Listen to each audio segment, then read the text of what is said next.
Hi, welcome everyone. Thank you so much for coming. I'm Heather Roberge, the Chair of Architecture and Urban Design here at UCLA, and I have the great honor of welcoming this year's distinguished alumnus lecturer, Jaron Lubin.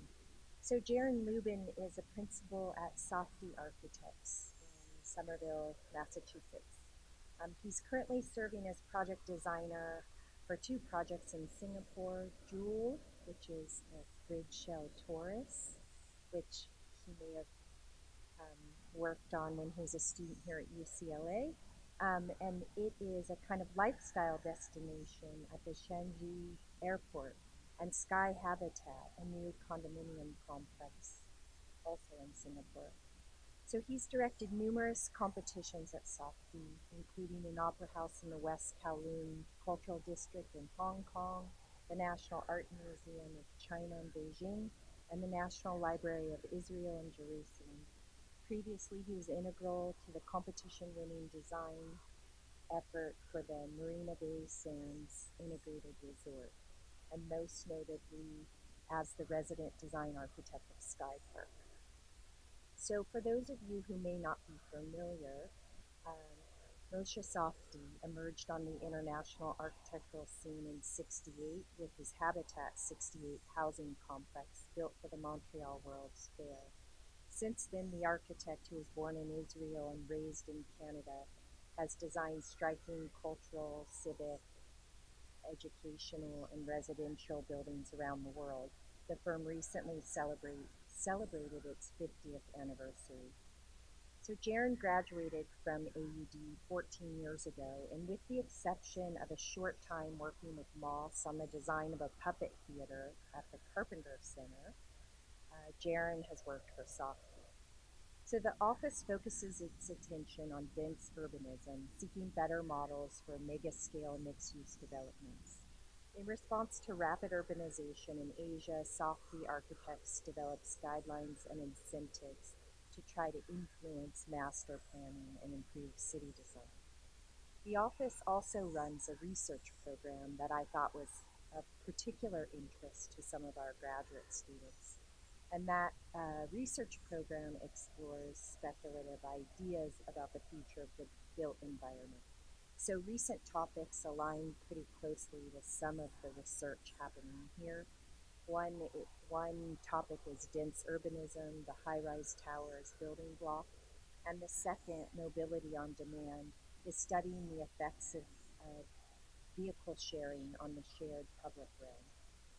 So the scale of the work at Safdie Architects demands large teams, custom developed software tools, keen attention to design and construction logistics, and the management of complex workflows. Jaron and his colleagues at Safdie Architects are transforming Singapore and beyond with their refined, future-oriented work.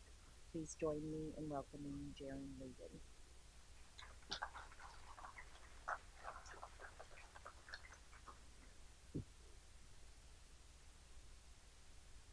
Thank you, Heather. Can everybody hear me A-okay?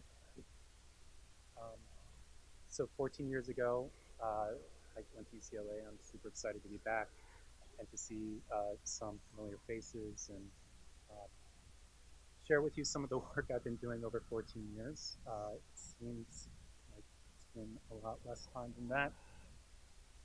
This is our office. We're in Somerville, Massachusetts. Our firm was founded, like Heather said, by Moshe Safdie in the 60s, and we have 50 brave architects, landscape architects, urban designers, and model makers. Um, this is the scene at a holiday party. But the project, the practice started with Moshe, who's right here looking very 60s. This is the office as was created for Habitat 67. Wine bottles in the foreground. The guy right below Moshe is the head model maker who played a especially integral role to the development of all the work. And I'd like to talk a little bit about where our practice way of thinking comes from. I like to think about it between Buckminster Fuller, who's on the left, and Luke Kahn, who's on the right, and Moshe, who's just photobombing right in the middle.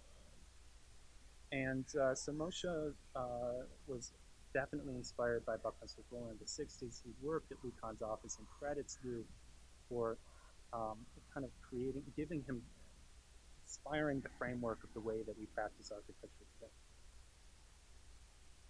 And tonight, I'm going to talk a little bit about Singapore and 3 projects that I've been involved there. And I'm going to situate these projects also within the kind of thinking strategies of Moshe as he was emerging as a young architect at 26 years old when he built Habitat, and the surrounding environment. So here's some photos of Buckminster Fuller's dome over Manhattan. And, you know, these kinds of radical ways of thinking about the city, about improving, let's say, our livelihood, about improving housing in the city, transportation infrastructure, just imagining the future. This was the environment that, and Life magazine, the cover with the geodesic dome with a train running right through it, tomorrow soars in at the fair, and the kind of legacy of these expos in the 60s and also the 70s that were about thinking of the future. Another architect and thinker, Yona Friedman, who actually, when I was at UCLA, I studied this in a studio with Mark Lee, and his levitated cities, the kind of multiple levels, and kind of understanding a 3-dimensional way of living in a dense urban center. And of course, Paul Rudolph and others imagining different types of dense urban constructs with transportation infrastructure embedded and urban spines and all kinds of these megastructure visions of the future is for Lower Manhattan. And so Expo 67 comes along, and Habitat, I'll say again, Moshe's thesis project in grad school, it's like he calls it a fairy tale, which it is, if you can imagine your grad project, the thesis turning into a central pavilion. At Expo 67, they had the typical pavilions of the nations, but they also had a lot of these really amazing architectural gestures. They had the American Pavilion, the Buffy Dome that still stands today. They did the housing with Habitat. Prioto is kind of structure here, and these models I just found a couple of images of the original models.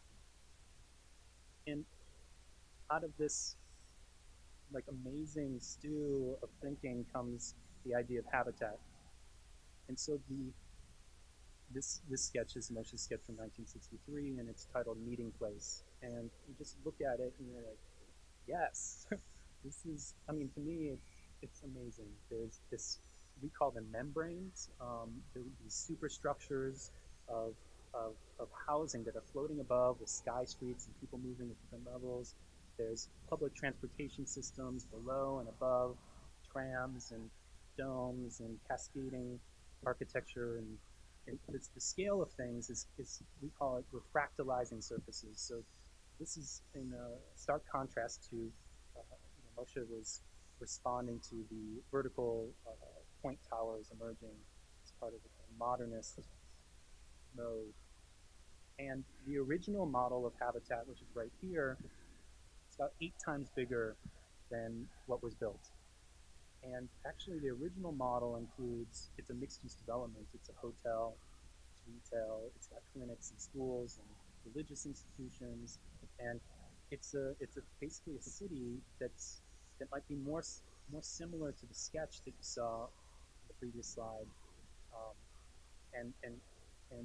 Here's some images of the hotel side. So in the immediate foreground was a hotel, and the cascade of the stepping is a little bit different than the residential fractalization, which is further away in the image. That might be more representative of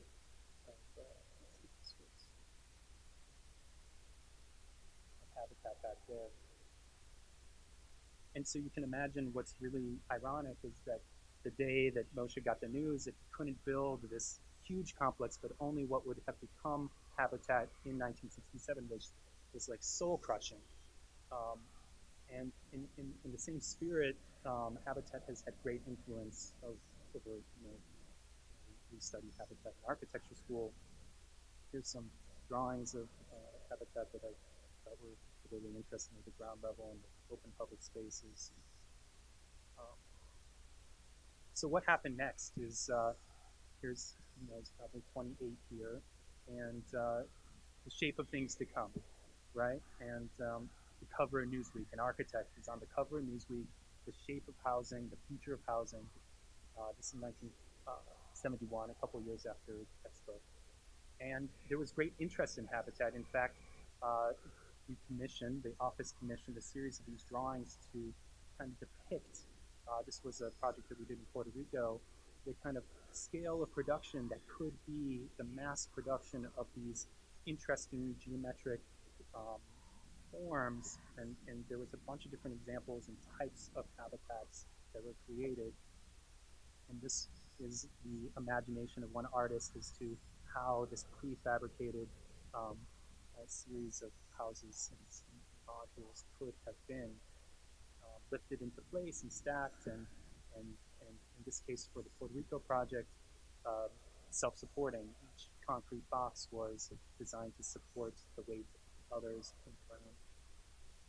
There was other habitats in Israel, in Iran, in New York, each one with a kind of obsession of different geometries, folded boxes in these kind of primitive forms, and sometimes with domes that would become these all-season terraces, and some duplexes.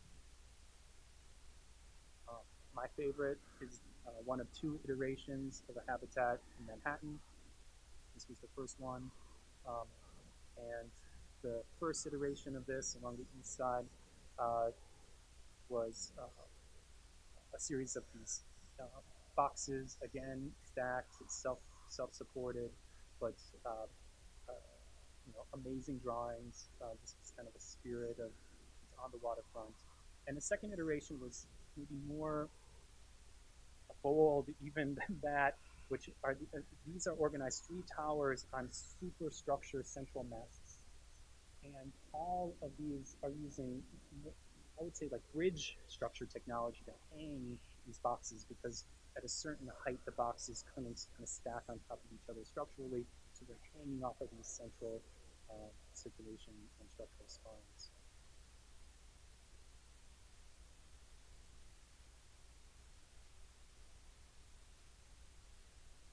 So this is like one of my favorite photos of our work from that era.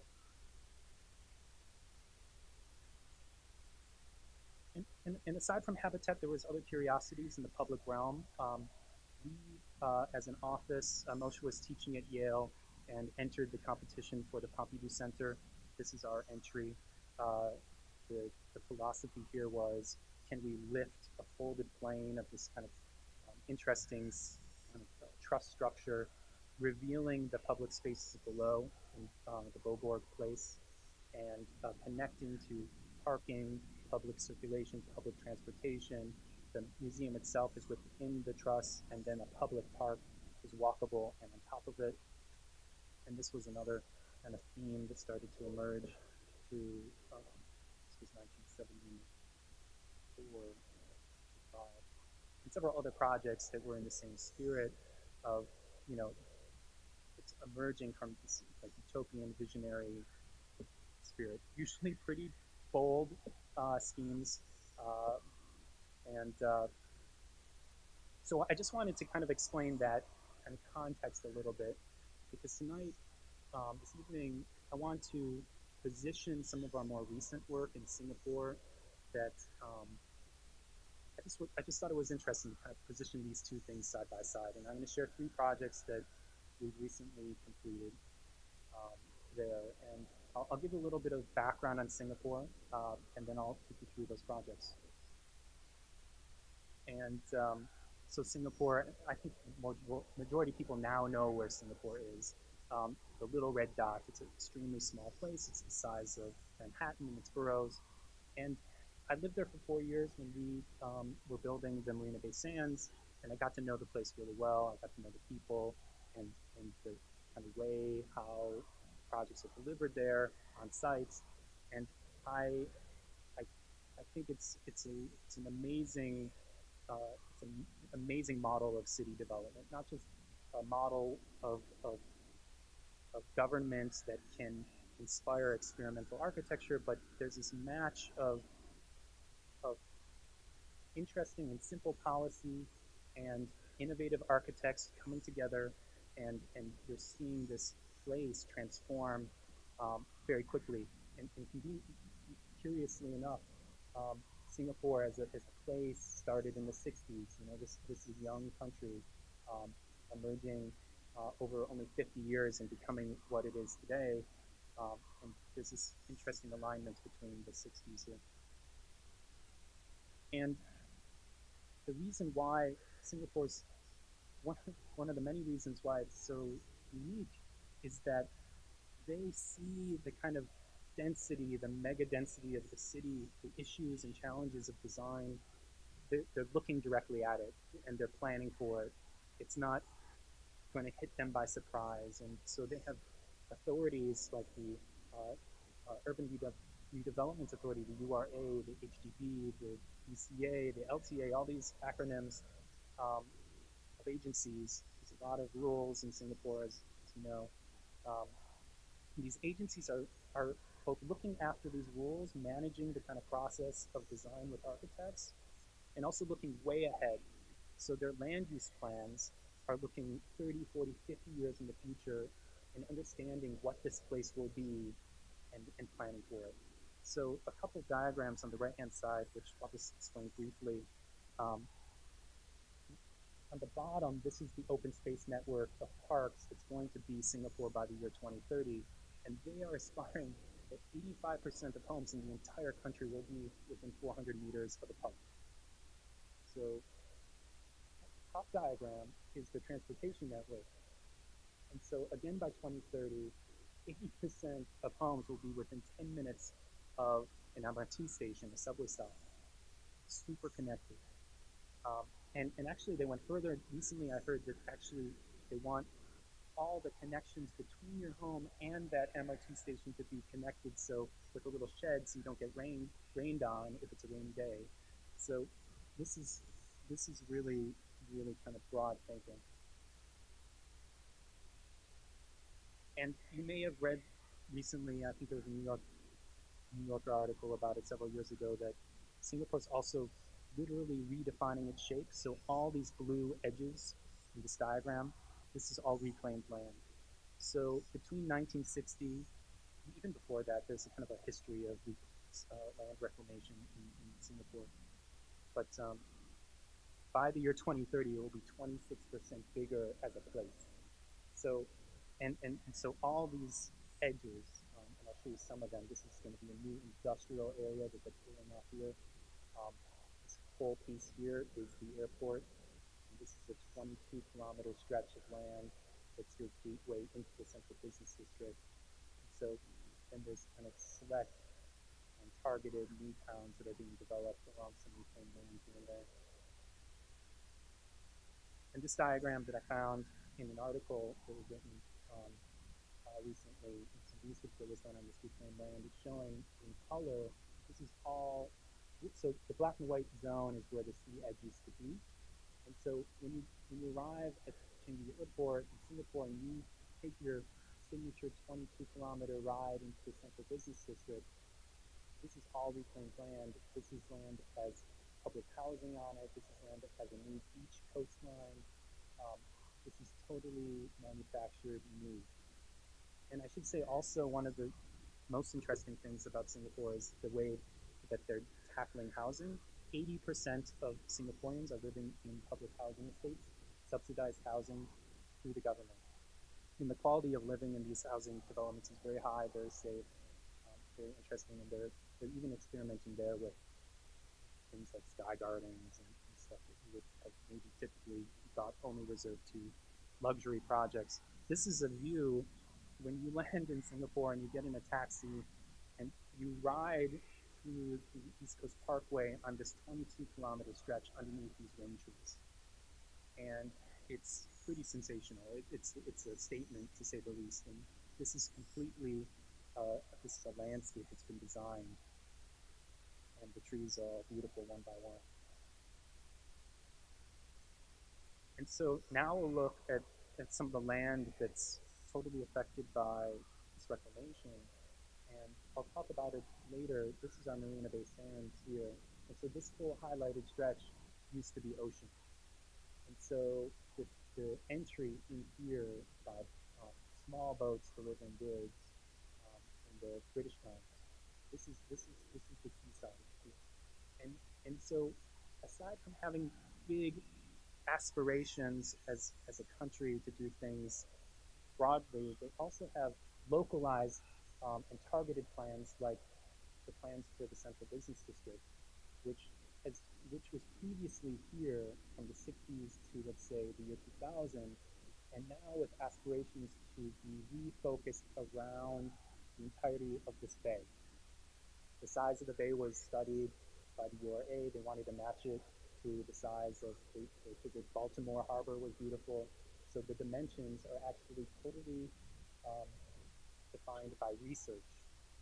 There's also a huge amount of engineering that's gone here. There's a marina barrage here that controls the water levels so that now this is not ocean water anymore. It's actually a freshwater reservoir, and it's going to be continually cleaned over time so that Singapore can have more resources of its own. And so that's some pretty big thinking. And so this is a picture maybe 20 years ago. So even 20 years in advance of the Marina Bay Sands, this was scheduled, this was thought through, this was, this was a site of an idea to kind of encircle the entire bay. And you can see through these historic photos a city that's emerging from 1974 to 2004 super quickly and in a way that's been very well considered. And I was told, actually, I was just blown away when I saw this model. This is a model that's at the Urban Redevelopment Authority offices of the entire Central Business District. They have a model shop. They build every single model. When a new architect comes to town, your new building is there even before you finish the design. And but anyways, there's a series of models there, and they're always tuning the relationships from one building to the next, from one open space to the next, and thinking about not individual buildings, but collectively, how do you form a kind of amazing city? And I think I'll say one more thing at the kind of fine-grained scale of architecture. There are we are working hand in hand with the authorities. They put out rules, and then we react to them as architects. I mean, this is no different than any policymaker, but I think, setbacks and the way you have to operate on a site, but I think there's also incentives. So, for instance, this little diagram right here, which is, I can't be 100% sure, but I think it's at least 10 years old. It says, if you're doing a tall building, and you include a sky deck with greenery, we'll let you build tall for free.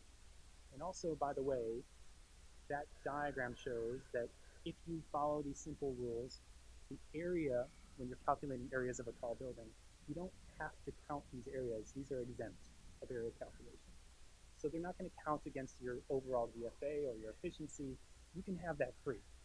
So what does that mean? It means that when you put out a rule like that, that actually, it's aligned with an architectural idea, like sky gardens, that sounds like a great idea in Singapore. And then there's a commercial aspiration, hey, that space I can build for free, says Mr. Developer. And all of a sudden, as you deploy that rule, not from within one single project alone, but across a quickly developing city, you get huge results. And so, I had my colleague put together a little example of what it would have done to New York.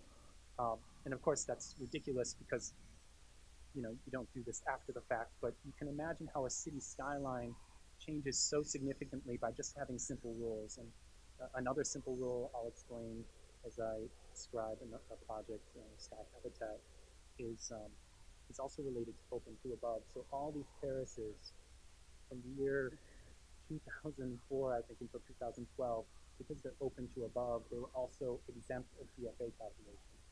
So you look back at some of the typologies that my office has created with Habitat, and this is in complete alignment with the way that we think. So we made a lot of developers really happy. And so, um, anyways, it creates a very different city skyline. You can imagine that instead of a penthouse, for example, being limited to a top level of a tall building, now you can get these kind of amazing terraces at mid-height, at the top of the building, at the bottom of the building. It's an entirely different way to live in the city. And what's really interesting is this is the front page of their news. I mean, not super different than the Newsweek article, but they publicize the heck out of their innovation. And so when a new rail terminal is going to come up, it's on the front page. When a project is released at the national scale, it's on the front page of news. When we did the Sky Park, it was kind of like crazy. It was on the front page of the national newspaper. And like with detailed descriptions of how are they going to do it and how much steel did they use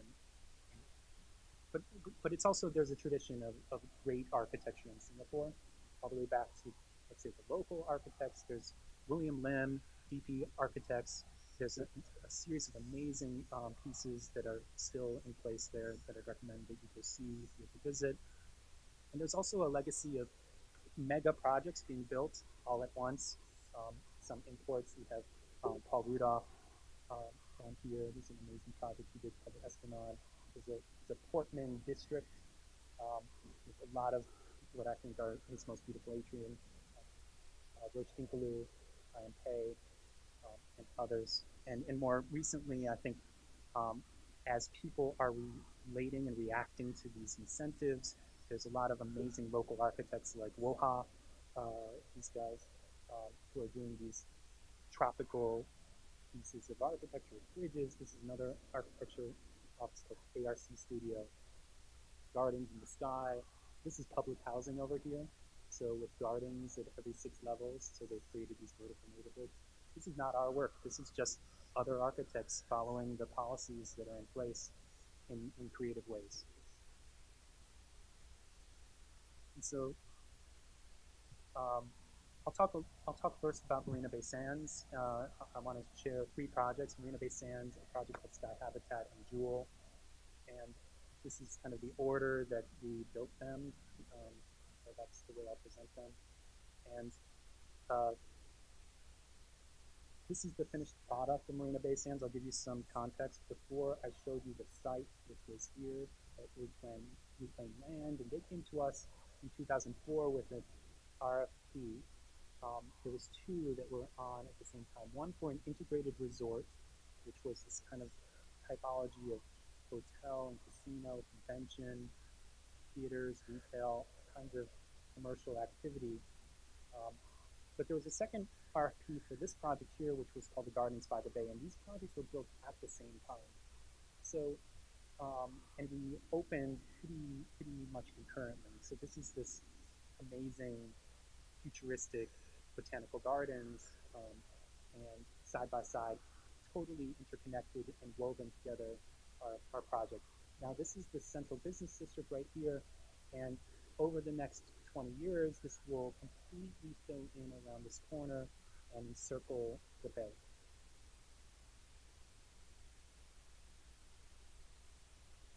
And so just a site plan here. This is the Marina Bay Sands and the kind of catalyst, as they were talking about it, to kind of encircle the Marina Bay Reservoir. These yellow highlighted patches are all these little jewels that you can walk around this loop, this new loop and this boardwalk promenade, completely new. And there's restaurants and retail, and you can do a running track around the whole thing, connected directly to the Singapore River and Boat Quay, lots of good eating again. And then this red line is like another amazing thing. This is the F1 if you're into night racing. F1 race runs right through and kind of around pieces of the new CBD. And so Marina Bay Sands, in a way, is tied to the entirety of this loop, and the RFP, in a way, our brief, our response was totally about how do you connect what will be on this empty site to all this future stuff that we, only see on paper from these detailed roofs. So we're given this photo, and we have to respond. And okay, so our response as architects, Moshe is a huge sketcher. He sketches all day in a series of kind of signature books, and he starts with defining a partie, a reaction to the RFP that they gave to us, and I'll take you through a little bit of this. I wanted to show a couple of his sketches because it's so interesting. And here's these diagrams that he created in the early days of the project. Now, the RFP that was issued to us from the government specified that you had to tie to certain public nodes, you had to create a public event plaza, you had to create view corridors and connections to different roads, but it was really up to us how we defined the urban gestures, how do you break down the scale of this mega project. And like he does a lot, Moshe goes way back, and he was looking at Byzantine Jerusalem. There's this kind of idea of creating spinal cities with Cardo spines and Decomanus spines. And so he even kind of drew it like in the way that the Byzantine mosaics created it. I don't have that slide that I usually put in here, but so what happens is this is the site plan. I should have said that, and it's just broken down by a series of basically streets. And there's this other guy here, which is a waterfront promenade, which is merging, and there's an idea of blending a kind of interior multiple level street and the waterfront promenade experience into one public and commercial overlap. So these sketches were done super early, and are better than the majority of the renderings that we commissioned, I think. They have their spirit. And I think that what happens here is you get this kind of view to natural daylight, which is part of every single one of our projects, kind of indoor-outdoor architecture.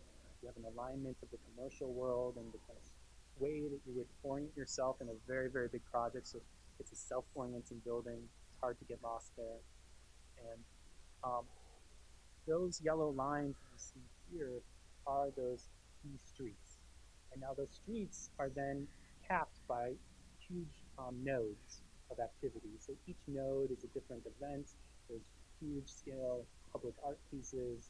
At the north side, there's a food court and a big open space. We have these dotted throughout the whole facility, and also vertically up as you move to the Sky Park, which was an invention of ours for this project. There's also a network of green spaces at multiple levels along the waterfront. At level 4 on top of the podium, there's a whole walkway that connects over to the gardens by the bay. There's a bayfront avenue and a streetscape. And all this landscape was designed together with Peter Walker and his team. And then, of course, there's the kind of Sky Park gesture, which, short story is that we needed to have the place to put all the amenities of this 3,000 room hotel. And we had this idea that it could be basically stacked on top here as the simplest and most obvious solution, and it just happened. The interesting relationship between the park and the atrium here, and I don't think people can appreciate the diagram as much unless somebody takes them through or you visit. There's a public easement here that was dictated by the government. And actually this also, through the towers, becomes a public way that's matched by a semi-public way that connects all the hotel residents, hotel guests at the roof. We also included a public observation deck on the north side. And so this building is completely tied to the public circulation. There's a subway station right underneath the building that connects directly in. There's taxiways and drop-offs, and it's all completely just 3,000 cars that are underneath here. And the program is discreetly carved by the public spaces, these retail arcades, into nicely kind of sized appropriately so that we could also divide the teams as we designed this building. Each separate color becomes a separate team. So this is a convention center. This is a casino. There's 2 theaters here. This is an art and science museum. These are 2 follies on the water that we call the Crystal Pavilions. One is a maison shop for Louis Vuitton. One is a nightclub.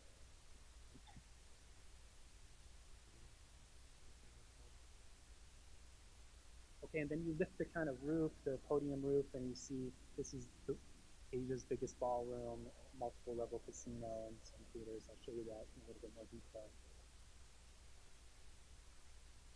So in plan, I just wanted to highlight a couple of the urban strokes here that define the way that you orient through the building. There's the atrium through the hotel. So the hotel is not 1 tower, it's actually, I guess you could call it 6 towers, a front and a back of each form bar building. And they kind of emerge and create this horizontal atrium that's running at 250 meters end to end with restaurants, and it's all conditioned space.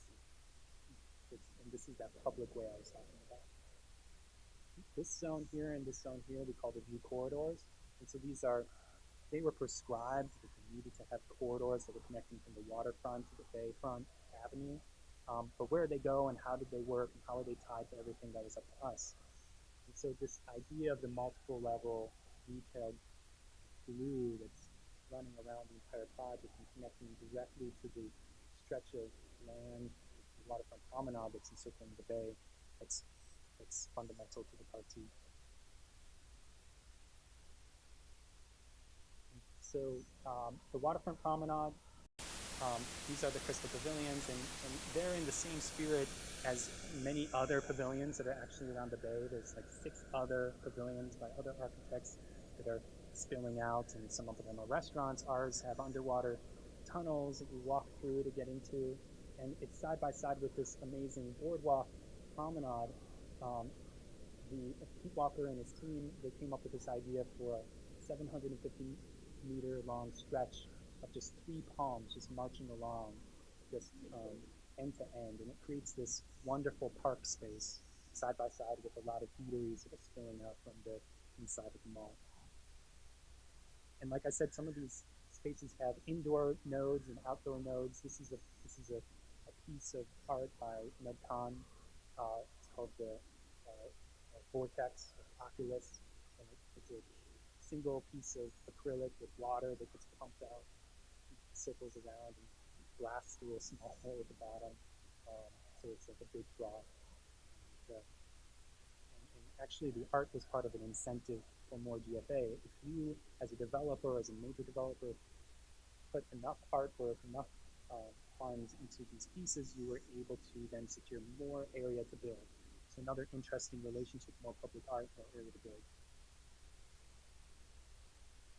And so these spaces are incredibly busy, especially by night, and everyone, it's a tradition in Singapore, everyone spills out at night when it cools down a little bit, and there's things like that draw people, these attractions. So on top of the kind of spine that we've created of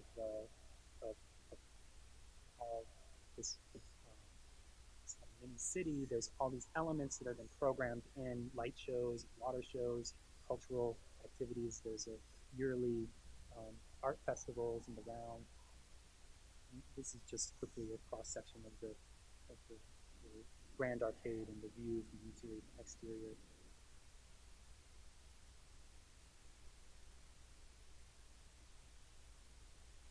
And the nodes and the kind of cross streets within the shopping spaces are really designed like streets, like arcades. And we tried to be as careful as possible so that it was easy to navigate from one space to the next. And all these spaces are daylit with skylights above, so that you're always tracking the light, following natural daylight. It's not really a side story, but it's another lecture which is about the Art Science Museum, which is a piece of architecture within its own right.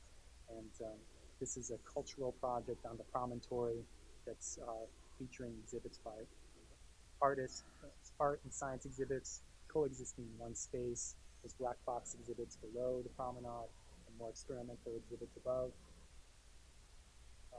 And a huge rain oculus at the center, which draws water through the center. And actually, this space where this photo is taken is part of the public realm. You can walk into this space unticketed and experience these people cleaning the building.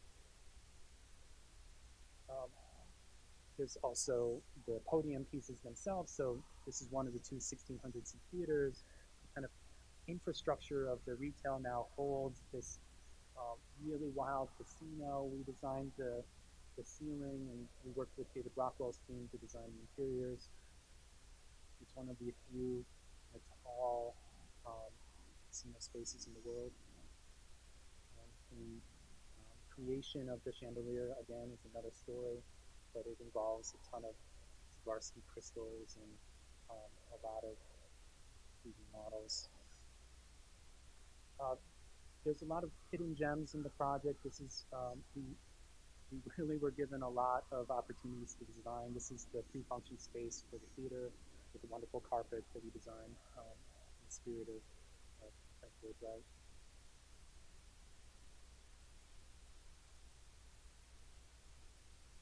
So I said you have to kind of be there, but the interior of the atrium space is really magical.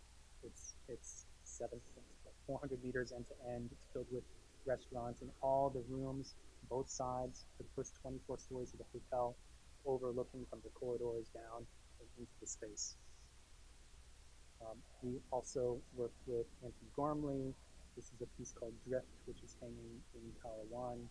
And this piece right here is part of our shading system, actually, another piece by Ned Kahn, which is called the Wind Arbor, and when it is windy, it creates these amazing effects.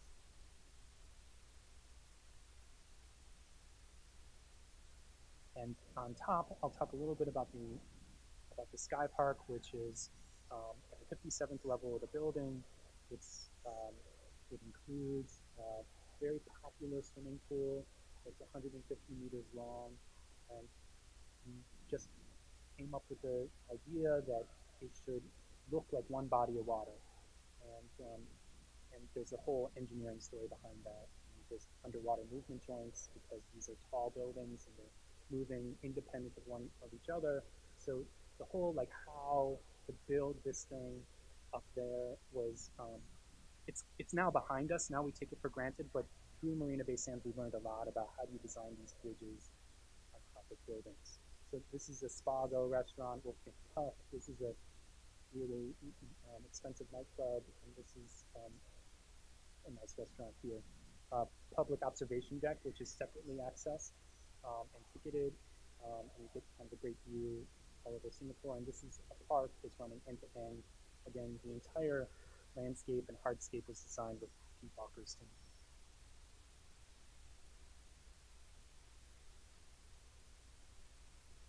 So I don't know why these are here. I think I was trying to say that we're also old, like the 60s or something.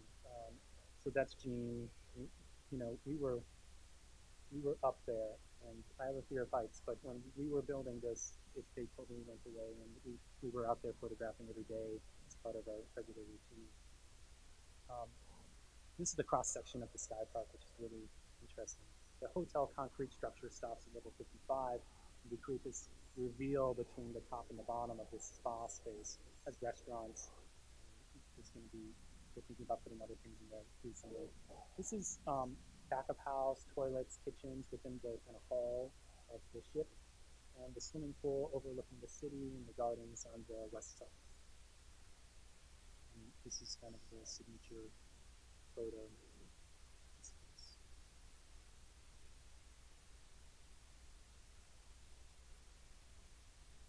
And I think it kind of blows my mind that the building, in a way, it's become such a wildly symbolic thing that people now associate with the place.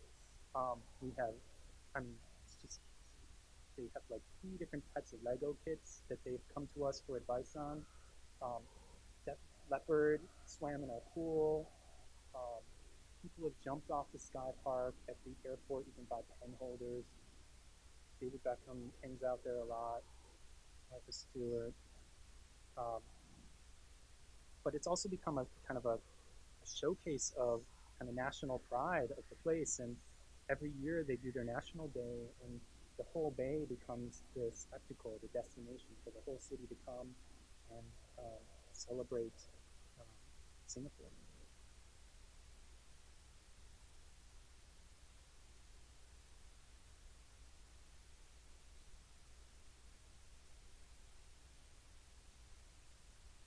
I think this is another example of maybe working with policymakers. So we met with the URA every 6 weeks on this project. And I think one of the reasons, aside from us having kind of the spirit and the principles of, of massing, like we wanted to step the tall buildings away from the waterfront. We wanted not to have one tower or a wall of towers. We wanted to have kind of porous building. But our principles and the URA's principles were more or less aligned. And these urban design um, moves were really important to us so that when the rest of the city comes around the bend, that it felt of the right scale and character, even as it is all built all at once. And we are approached a lot to do these huge projects all at once, and it is a responsibility, we think, to think through about what does it mean to build that much space all at once. So the second project I'll share is called Sky Habitat, and we already went through the habitat story a little bit. Just a couple of images here. Um, we, as Heather mentioned, we have a research fellowship, and out of the research fellowship, and we also have an in-house model shop, and we are making tons of models every day. These are professional model makers that we work with. They have a whole level of our office, and a developer in Singapore came to us and they said, we're really inspired by some of the research that you're doing. It takes the original principles of habitat, tries to go more vertical, more dense, more efficient, and can we do something together? So we said, sure. And we found a site in the center of Singapore, about 15 minutes north of the Marina Bay Sands. And we started work on a project called Sky Habitat. So the idea of this project, just I'll move quickly through this, is that the site is extremely small. So how do you bring the principles of habitat, which is basically about matching the idea of house to an apartment building, to how do you make something out of a small site, something above and beyond just 2-point towers, efficiently organized, stacks of 2 bedrooms, stacks of 3 bedrooms, and one of the things that for sure helped us in this process was the incentives that I had mentioned earlier on. So without these incentives, it would be really hard to convince a developer to do all this structural shifting and the terraces and the bridges. However, every single one of these terraces comes exempt of the GFA overall calculation, and these bridges as well. So all these kind of hatched spaces here are gardens, private for the units and also communal shared spaces. They're multiplying the types of things that you can do on such a small site. It's also interesting in that climate that actually all the units are traditionally passively ventilated. They'll have air conditioning, but you crack the building open so that you have passive breezes moving throughout the bar buildings. And so we can do really kind of ambitious designs. This is a lower floor plan that's showing the layout of units and terraces. And this section and these axos describe the 3 communal bridges. So even as we were able to give terraces to a third of the units, all the edge units, say, many of the units remain, let's say, a little bit small. So, but in this context, you can go up to level 14 and hang out on our sculpture park and fitness center. And on level 26, you have these amazing meditative gardens, and there's a karaoke room, and general rooms that you can have your like birthday parties for your kids, and so outdoor dining. And then we thought it would be continue what we learned at Marina Bay Sands. You could swim from side to side across the tower in a swimming pool. and there's other intricacies of the design. We came up with an idea here where instead of using glass, which is very typical for the balconies, we wanted to do a kind of solid front. And we came up with a rhythm that each balcony would kind of swivel back and forth, left and right, in the form so that you get double height spaces. Also that these facades would be shading to the rear. So it creates this kind of amazing three-dimensional pattern. And the terraces work very simply. They kind of stack back and forth almost in a habitat-like way. And again, all this space, because of these rules, these policies that have been placed by the government, this is all exempted of the GFA calculation. Now, just to go into a little bit more detail, it means that the developer will sell this, but they don't have to pay for it. So they love that. A couple images that I thought were nice of the construction, just as an artifact. And finished product. This was immediately upon opening, so these are pretty. So people have moved in, occupied. The ground level, we worked with an amazing landscape team, Shane Cohen out of Minneapolis, and he came up with an idea to take each little space of the ground plane and carve it up to create even more amenities, a leisure pool, and outdoor dining, and all kinds of little spaces in between the towers, which are really nice.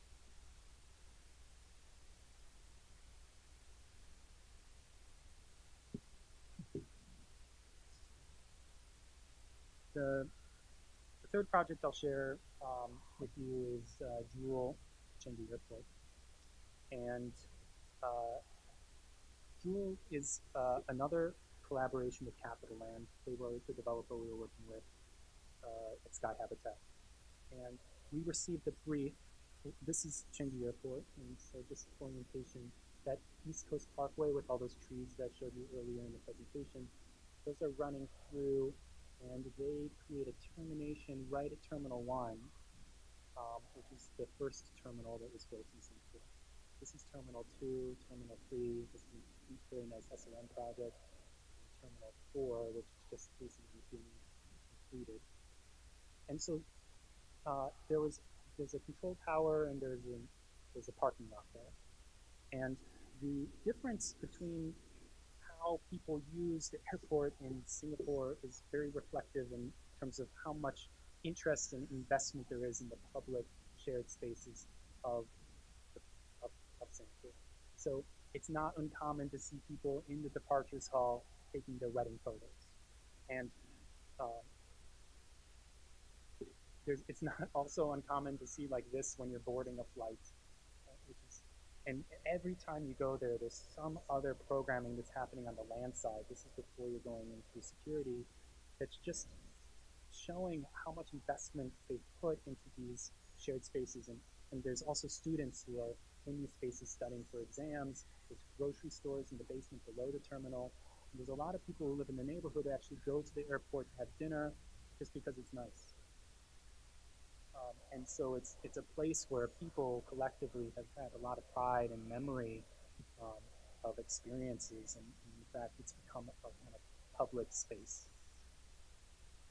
And there's also a legacy on both the land side and the air side of a lot of greenery, as there is everywhere in Singapore.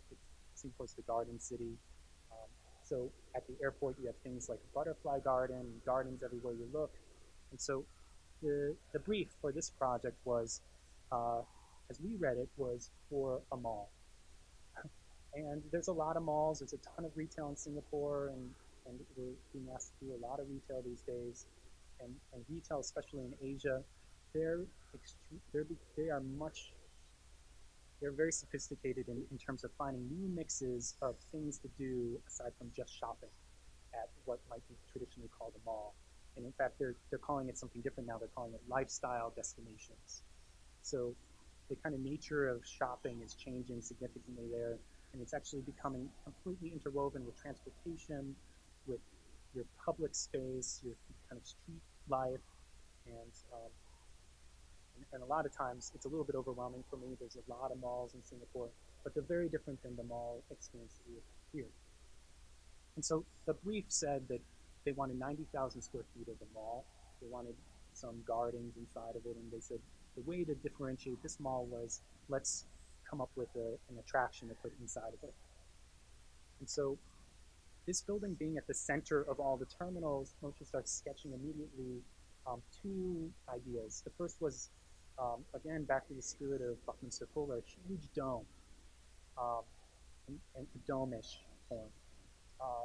And another idea was a huge torus, a torus form, which is elliptical in plan, torus in section, um, and needed to do a bunch of things in terms of its geometry, but a kind of total form that it has kind of a directionality that's facing all the different terminals, can accept the public transportation, can accept linkage bridges from different locations. And actually, what's really interesting is this building was built over an existing um, people mover system. So above all, we said, wouldn't it be cool if you could take the train and it could go right through the center of the building? Um, and so that was the kind of original thinking behind how we relate to the site. But we went further. We said, um, what if the role of retail in this particular instance could be like the infrastructure, the kind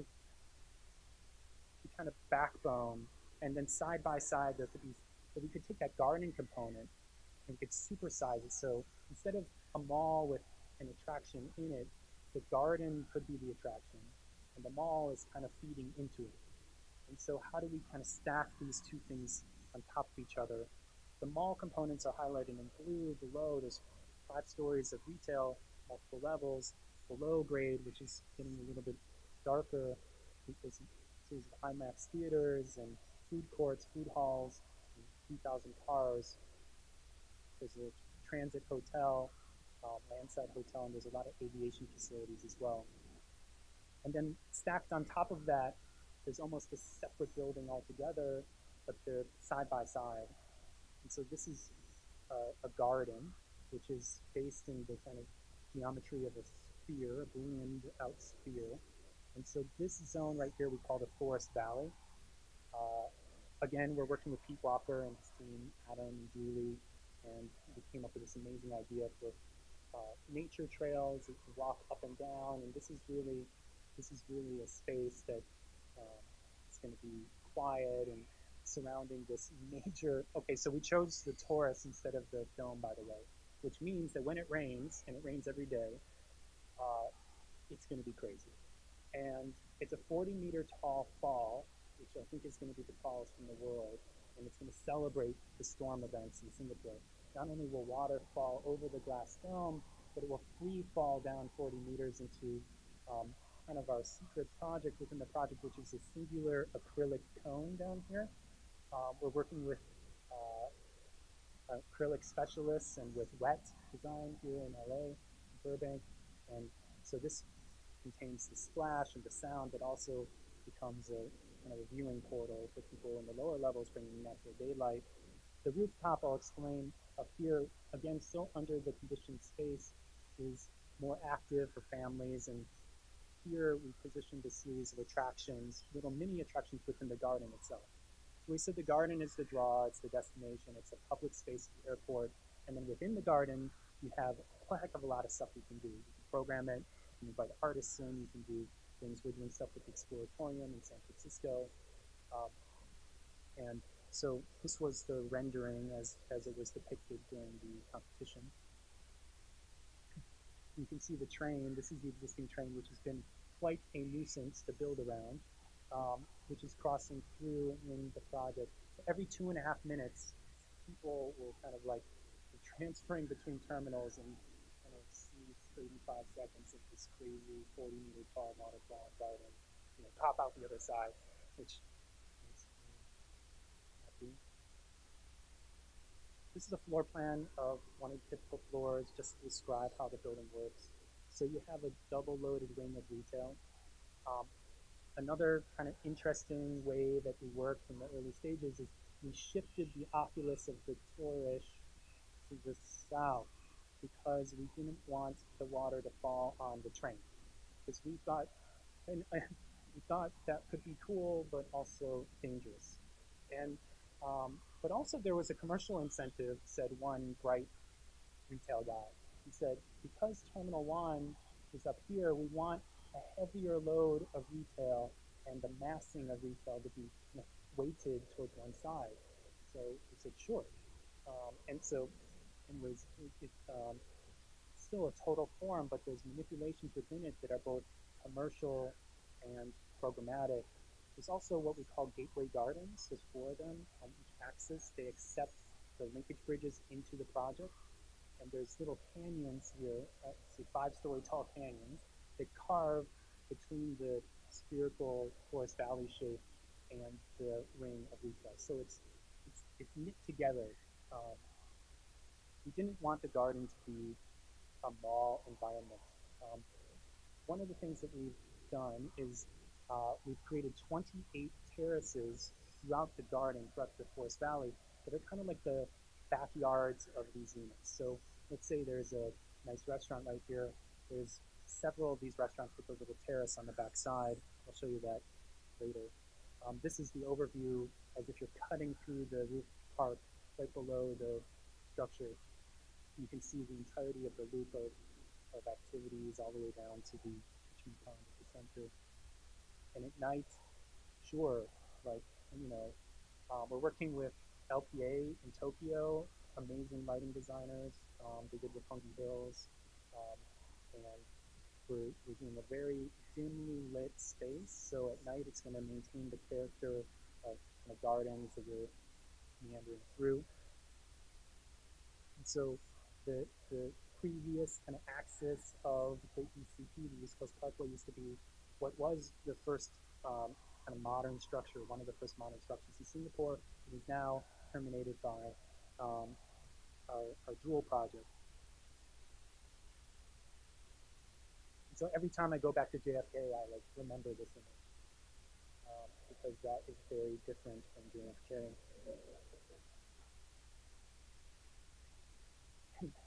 And the retail spaces, as they relate to the center, you're walking around this ring of commercial activity, and you have these canyon views into the central garden. This is one of the gateways as depicted. And the canyon entries. So the canyons allow you to also kind of slip in and out of the garden, do a little shopping, go a little garden viewing. The lower levels of the garden, I should say, are seating spaces. So the flatter zones of the spherical shape become seating for 1,000 people at the bottom, so that you can hang out like this. Yeah. So there's people at the Forest Valley not shopping. And you can see some of the terraces there. You can also walk up the way. This is the little snapshot of our Revit model, which is showing the different layers. And what's kind of a curious thing here is, I'll talk about in a little bit, is the complete integration of all the systems when you have this singular form. So they're all kind of feeding off each other, daylight requirements for the plants, the comfort levels for people, and the mechanical systems, the displacement systems, the structural design. If this field depth is too deep, then it's not letting enough light in. We have to change the plant species.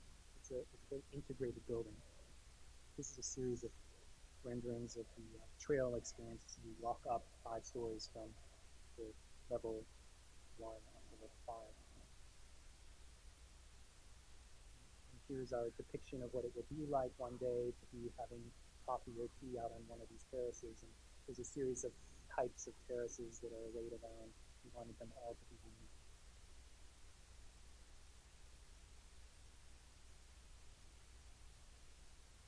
So we're working with Atelier 10, who I think are probably the most sophisticated environmental team in the world. And this is a very complicated building.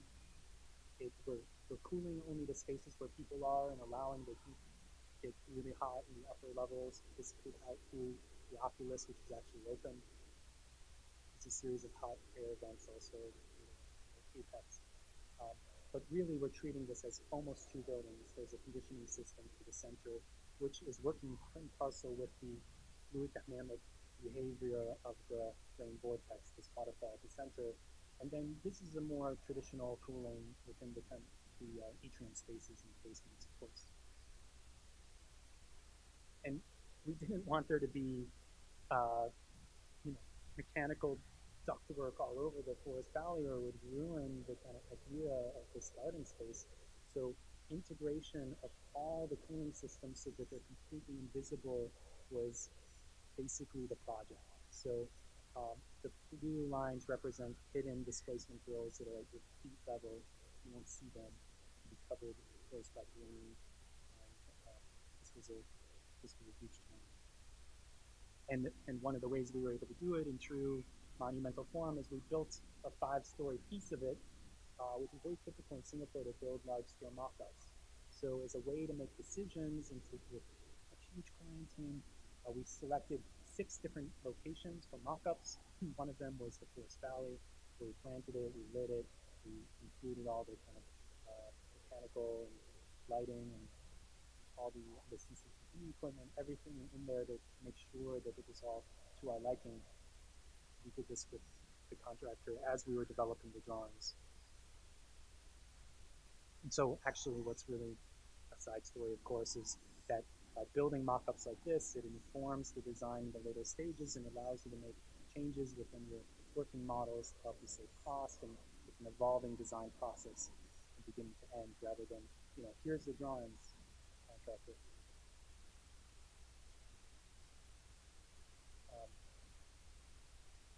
I said that there was this story about the daylight levels, and this was a very interesting process working with Miro, Atelier 10, the Blazing People, Atelier 10, the environmental people, PWP.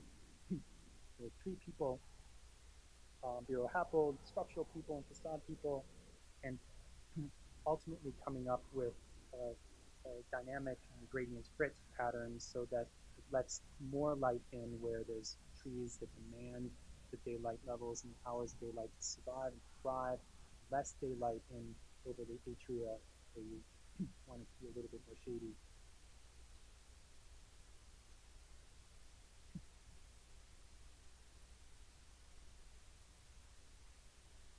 And I think the last thing that I'll talk about for Project Jewel would be all the attractions at the top level.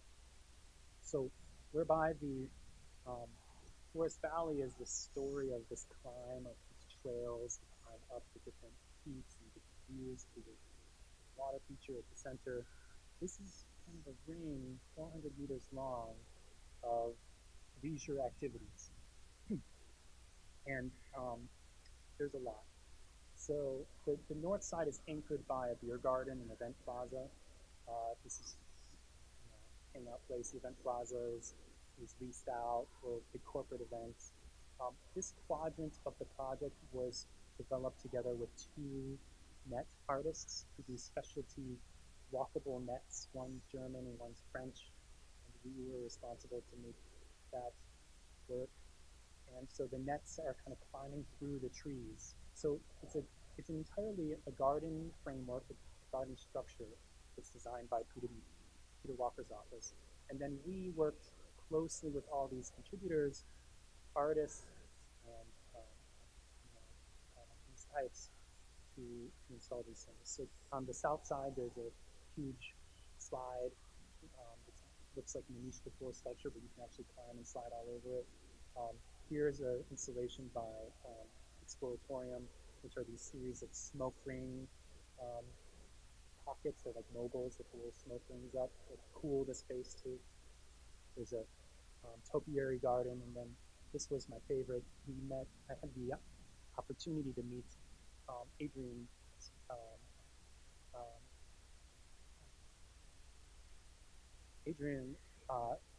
the maze guy, who's like look him up. If you just type in Adrian Maze guy, I'm sure you'll find him.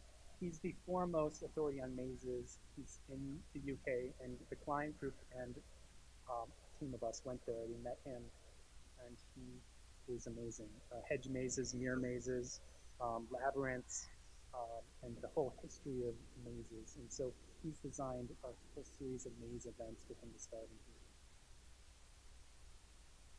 So this is the hedge maze down here. This is the slide. It's designed with a company actually to give them great credit, Carve out of the Netherlands. And it's got a mirrored surface in the bottom. This is basically a playground. And then the net installation, which will climb out and cantilever over the forest valley. It also walks over the atrium voids. So that's like a 30-meter drop. And so getting this all coordinated with the structure and working with the authorities was fun. And working with PWP, again, I can't say enough great things about them. Peter Walker, Adam Greenspan, Julie Cantor. These are the types of drawings that inspired us and inspired the client to move in different directions. This is a bamboo mirror maze. And it's not as built, but it's kind of moving in the direction as what was our thesis.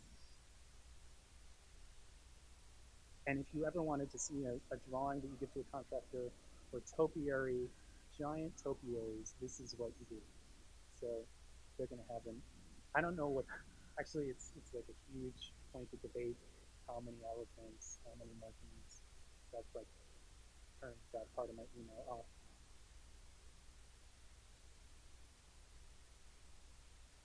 And the finale, I'll say a couple things about this centerpiece, which is this waterfall, which is called the Rain Vortex. And like I said, when it's raining, we're drawing the water through. This is a 10-meter diameter oculus. There's a custom ETFE pillow that's sitting just a half meter up off the oculus, so there's a gap. And so when it rains, the water just flows between the gap of this pillow through. And because the building is eccentric, the shape of the water as it flows into the space is going to be very complicated to predict. And WET has been working with us to define the way that this is going to work. When it's not raining, we take water that's been stored below, and there's a manifold on the third ring up here that pumps water through. So that helps because at night they want to use this, of course, as a light show. So in addition to all the attractions and the things that make this kind of destination on steroids in effect, there's this amazing light show. And so as the water intensity is increased or decreased as it's raining harder or less, or as they're pumping water more or less, the shape of the water will change, the character of the water will change. We included a fog manifold at the top as well, so that you can create these kind of cloud effects, both at the top and also emerging from the cone below. So when you're in the market below and having a meal, sometimes that can be entirely clouded up, which could be great. And at night, some depictions of what the show might be like, which would be every now and again. And when it really storms, we had this idea that we would have a storm mode, which originally WET had proposed that they would actually turn the pumps on higher, but I think they've since just, it really, really comes down in Singapore. So just like white light illuminating this as an object, it could be really, really amazing. Here's a view of the acrylic space below in the basement.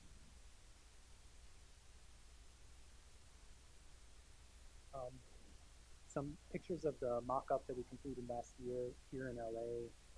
Just another little side story. We were at there was a dam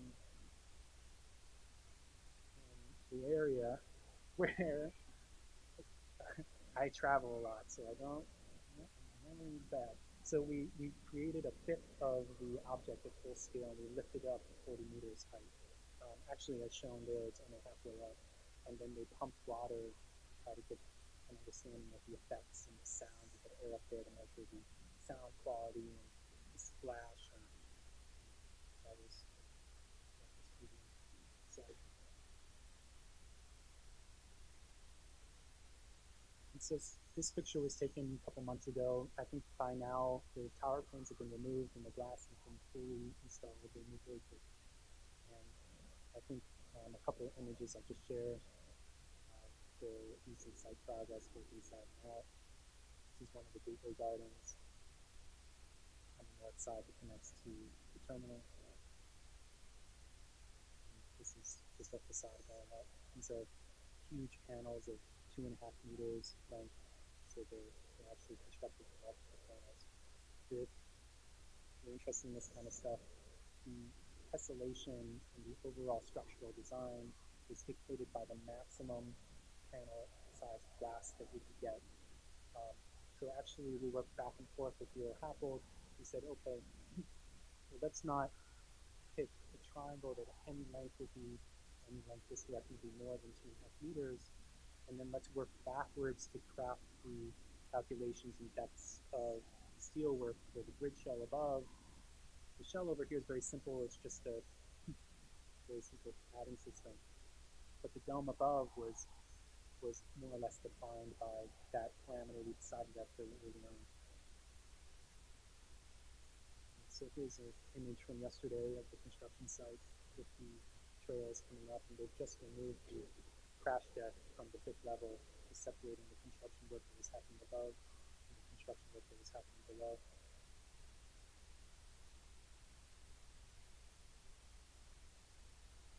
This is a node that Nero developed. It's now called the Jewel node because it's never been done before. And the way that it's designed is it's coplanar with all the surfaces. They're coming together at every node. So it's actually, as much as it can be a really nice detail, it's more or less a smooth transition from node to node.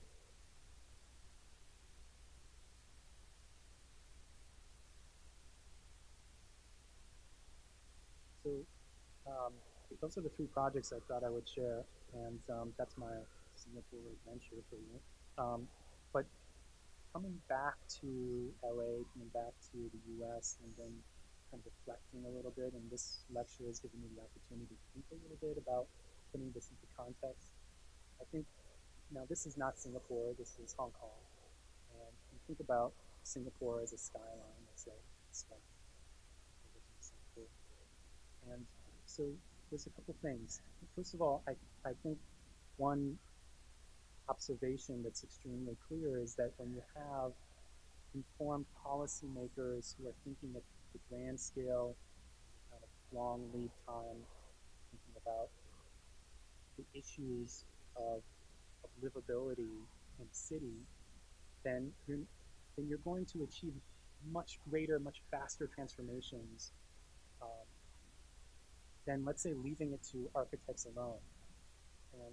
And I think that this kind of way of working where you're always aware that the building next to you is going to be like this, and it's going to be informed by that, and you are in dialogue with not just the building next to you, but the whole of kind of context of construction of the city, it makes for much more livable places, and ones that are much more easy to move around, much more, the transportation systems are better. And I think the other reflection was that, sure, that's all great, but that's Singapore, and they have a very strong government there who's kind of like making all these rules.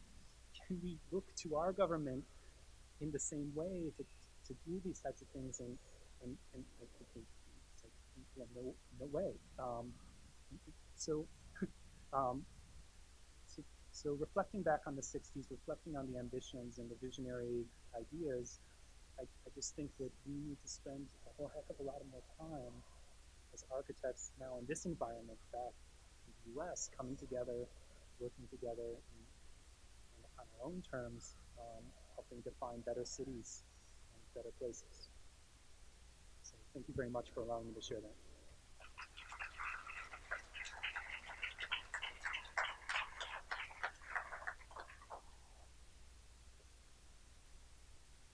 Of course. Yeah.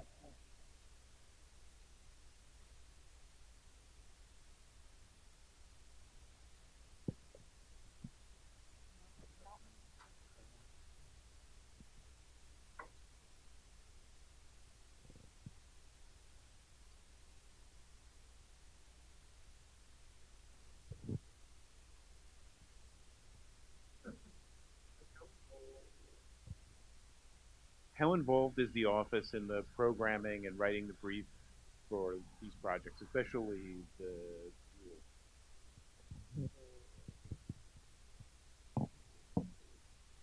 On the Jewel project, what's really interesting is we broke a lot of rules.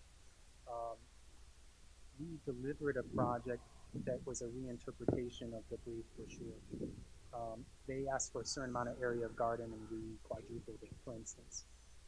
Um, a lot of times what will happen is, and I think one of the benefits of working with an office that's been established for 50 years is that when we receive a program for a particular place,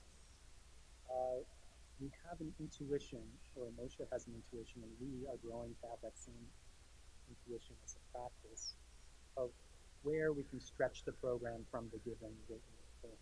And I would say it's not uncommon that we are presenting back a program that's unique from the one that we received. It's different in every project. On the Las Vegas Sands project in Marina Bay Sands, they have a very strong idea from market research about how many rooms they can have and how they could. Actually, the casino is dictated by the government. It's only 3% of the overall GFA of the project. That was another rule. one other question, just because I know a little bit of Moshe's interest in technology, you didn't talk that much about project delivery and use of technology in the office. Do you consider it different than the mainstream now, or I don't know 100% if it's different, but I would say that the way we're using technology is, what I'm seeing more and more is that there's a more seamless transition through all phases of a job, that we're breaking down, let's say, the boundaries between, let's say, what we call schematic and DD and CDs and CF, and that, you know, we're just kind of designing the whole way, and we're using models and Grasshopper scripts and Revit and Rhino, and we're designing methodologies that allow us to be nimble even in very, very late stages of the game. I don't know if other people are doing that, but that's what we know.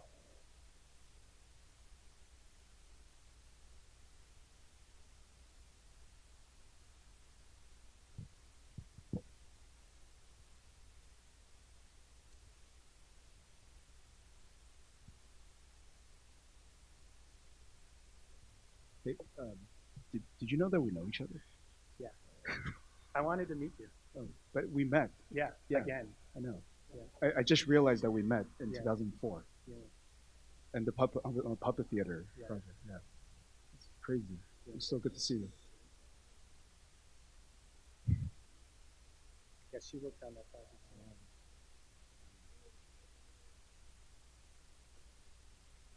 Yes, for puppet theater, which is a brick project. And you know, Moshe Safdie's early work was also a brick problem at a very large scale. And I think, you know, interestingly, you studied here, I think, during a time when the brick problem was really heavily invested. I'm just kind of first wondering, you know, do you think some of the lessons that you took from here and some of the experimentations that was happening from here later influenced the way that you approach problems? And second, you know, now that I'm having this kind of shock that we stood there together and worked on a project like that, I'm kind of, in a way, thinking about career management and where you took yours, and you know, and in an alternate reality, perhaps I would have taken one like yours. And I'm just kind of thinking, you know, do you have some stories to share or some advice to share? So I think actually within our office, you know, there's principles of thinking, and then actually, and there's Moshe, who is a very strong voice at the table with his sketching. But you saw the sketches, and of course a sketch, in a way, there's this amazing kind of dialogue between sketch and reality through kinds of media, whether it's a physical model or vinyl model or whatever. And I think that there's I'll say that there's things that we've brought to the table, not just myself, but a lot of my colleagues at the office that are trying to find ways to have like a very rich dialogue between sketch and 3D and finding a lot of opportunities in there and bringing everybody's kind of interests in, but also matching the kind of the strong principles. And I mean, I don't know. I think that I've influenced the way that we're thinking there for sure. I think the question about career management's interesting. I think I I've always thought like the grass is always greener. I mean, like for me, I'm thinking like, oh man, I should have just stayed in school for 14 years or something. And I'm always thinking about what that would have been like too. I think that what I didn't learn in school is how valuable working in groups was. I thought that was really not cool when I was in school. I was like, oh, a group. Like, and this was at a time where there was like a lot of collaboratives at the school. I was except for one group project that I did with Dave, who's in the front row, and I really enjoyed that one.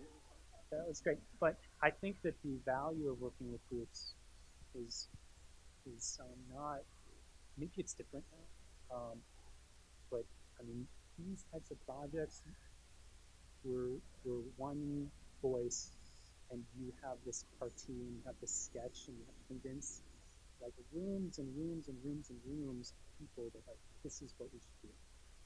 And I think you can't do that without understanding the kind of group mentality of thinking about how everyone else is approaching something and trying to make them understand how your vision and their vision actually is not so different.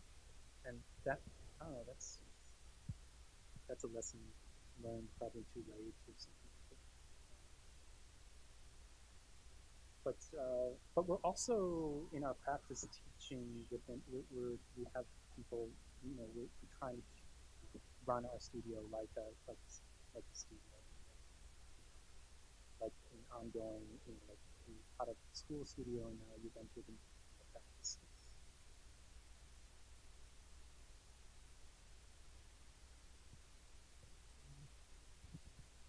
So hi again. After 14 years, I think I graduated 1 year before. Yeah. Um, so I guess I mean, kind of touching on some of the last things that you mentioned in terms of your thoughts for how governments and policy making um, operate. That of course, I mean, we all agree that the case of Singapore is very different than I would say maybe most of the rest of the world. Like 20 years ago or 25 years ago, doing complete tabula rasa and almost like creating a new theme park, like to do, whatever they wanted. And I mean, I guess I'm wondering how, I mean, you mentioned you guys had 55 or around 55 people in your office. And when you see the scale of projects that are taking place in Singapore, that I mean, it's almost like there is something very off in terms of I mean, putting that within the context of how things work in the U.S. Right. Like 55 people office for architects. I mean, it's huge, even though for those projects it's actually a pretty small office. So I'm wondering, I mean, how, I mean, would you be able to do that scale of projects, I mean, in the grounds of the U.S. or maybe, I mean, other places, or how do you see this kind of, I don't know, really strange dichotomy that takes place between size and size of office and scale of projects that it will never happen here? Right. So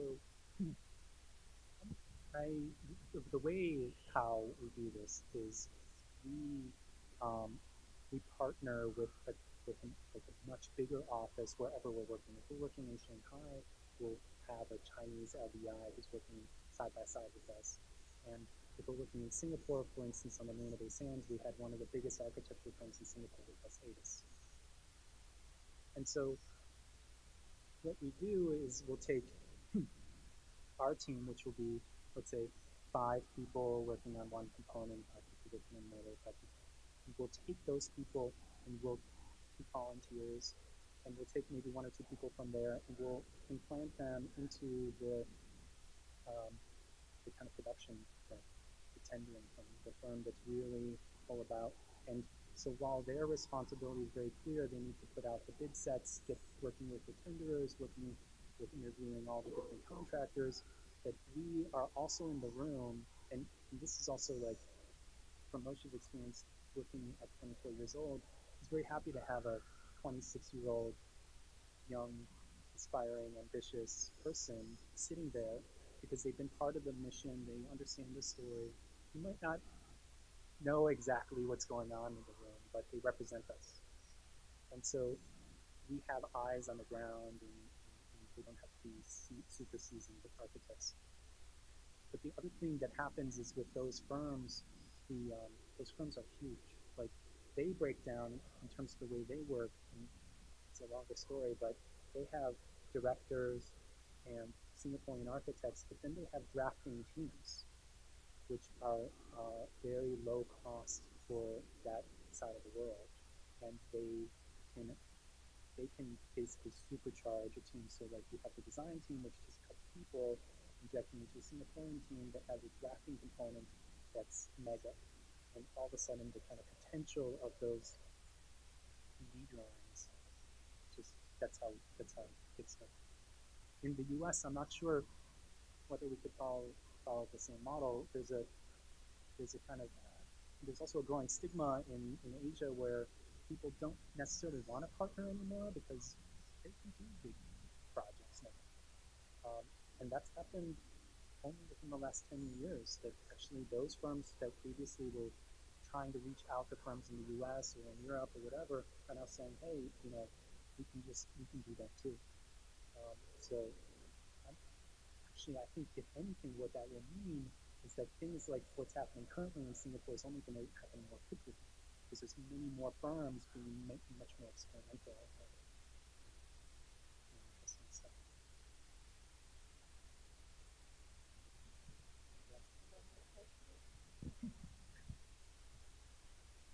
Sorry. I mean, I don't know if you mentioned this before, but I'm kind of curious to see about your, I guess, like, perspective also as like, I don't want to work with like, but like this notion of building in, I guess, building outside of the U.S. and coming from the U.S.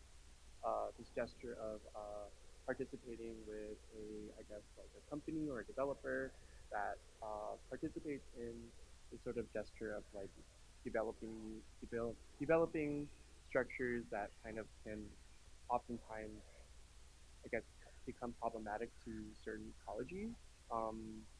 Three of which that I'm kind of curious about is the sort of like environmental aspect of it, and then there's also the social aspect of it. The environmental is kind of self-explanatory, which would be I'm kind of curious about like what was the sort of like considerations about like the sort of native, flora fauna that was kind of like taken into consideration about building these things, and then also what kind of labor was used, I guess, if there was any sort of like involvement between the architects and that sort of like I guess more maybe U.S. conscious type of sort of like problematization, I guess. I'll start with the end because my memory is really bad. The labor question is very interesting, and of course, when you're building in the U.S., you don't have access to the type of labor force, the low-cost labor force that allows a lot of Singapore to get built. And actually, we're very aware of the fact that the Bangladeshis that are coming in to build these types of projects, that's one of the main ways that this is like happening. Even the government is very aware of this not as a good thing. So actually, over the last couple of years, we've been working with the government directly on something that they call productivity incentives. So they say, look, this is an issue. I mean, so they see like questions that you might ask. They say, like, how are we going to address this? So they say, well, all right, well, one of the issues is that we don't do any prefabrication in Singapore. There's no places in town where we can do prefab stuff. So let's start doing that, and let's start incentivizing prefab stuff so that we can rely less on the huge labor force that's typically required to do these types of projects. So I would say that, I mean, there's a world of a workforce that's out there that's building these things. We visited some of the places where they're actually housing the workers, and it's not something that they really publicize, but I would also say it's not terrible. I mean, they give, as part of the requirements for any tender for this job, for these types of jobs, you're required to kind of meet a very at a level of standard of living for all the workers who are working on the project. That's also one of these policies. Environmental. Yeah. So I mean, clearly a lot of the projects that you brought up were very, I guess, liberal in terms of how much like open air that was involved with the verticality of your structures. But I was kind of curious about like if there are any sort of like considerations to, I guess, incorporate indigenous species when instead of like having plants from, say, Southeast China or from Vietnam. Right. And Sure. yeah. So so all of the plants on Sky Habitat and also on the Marina Bay Sands are all tropical Singaporean and Malaysian species. We have to meet several. Like I said, there's a lot of rules. So it's an organization called NParks that we have to supply all of our planting pallets to. They have to sign off on that, so that they know that these species won't bring different kinds of insects. I mean, it's like literally they're very nervous about the things that you're highlighting. There's also the BCA that we need to satisfy for any codes and whatnot. The jewel actually is like a really interesting and bizarre story. We originally had a planting species in the building that was of a closer vicinity. But actually, it's a very interesting story about the demands for thermal comfort in the building. They want the air conditioning to be at 21 degrees Celsius, right? So if you bring a tropical plant into that indoor environment, it's going to die. So actually, there's an ironic and unusual condition where the plants for jewel have to be brought from the Cameron Highlands in Malaysia, which is not so far away, but it's a little bit higher in elevation. But it's aligning the kind of needs of the airport to satisfy, people aren't sweating inside, but also this idea that we had for planting.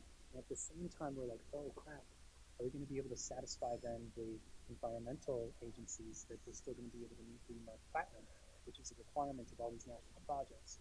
So there's always this discussion of what we'll have to do so we had to add more solar panels. I mean, there's a whole integrated story there that has to do with the relationship between architects working and the kind of policymakers working, like really side by side.